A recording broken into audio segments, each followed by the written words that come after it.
vous remercie. Maintenant, pour le groupe démocrate, Modem et Indépendants, c'est monsieur le député de la Gironde, monsieur Frédéric Skinski, qui va prendre la parole. Merci, Monsieur le Président. Monsieur le Président, je vous remercie pour les premiers éléments de qualité que vous nous avez déjà apportés aujourd'hui.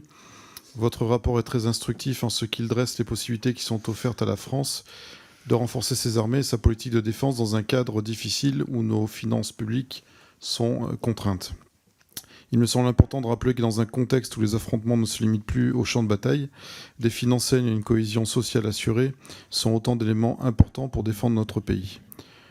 Je m'interroge sur l'opportunité que peut représenter de nouveaux investissements pour assurer notre défense et leur impact sur notre base industrielle et technologique de défense. La précédente ministre de la Défense avait affirmé qu'1 euro investi dans la BITD rapportait 2 fois plus quelques années plus tard.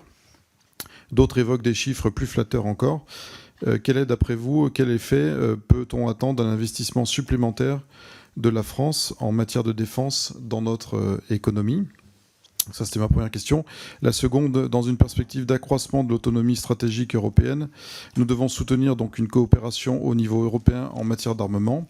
Afin d'assurer la réussite de cette coopération, un dialogue avec nos partenaires doit être ouvert dans le souci de fixer les besoins opérationnels de chacun des partenaires, d'annihiler les contraintes budgétaires et calendaires, ainsi que d'instaurer un mécanisme de mise en œuvre rapide des décisions prises conjointement.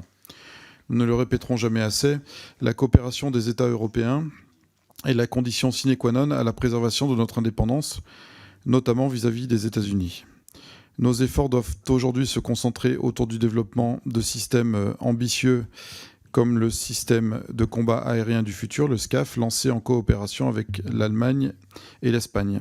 D'après vous, certains de nos grands programmes d'armement, en particulier donc le SCAF, mais peut-être d'autres, seraient-ils toujours finançables ou soutenables financièrement si nous devions les mettre en œuvre seuls, sans nos partenaires européens ? Je vous remercie.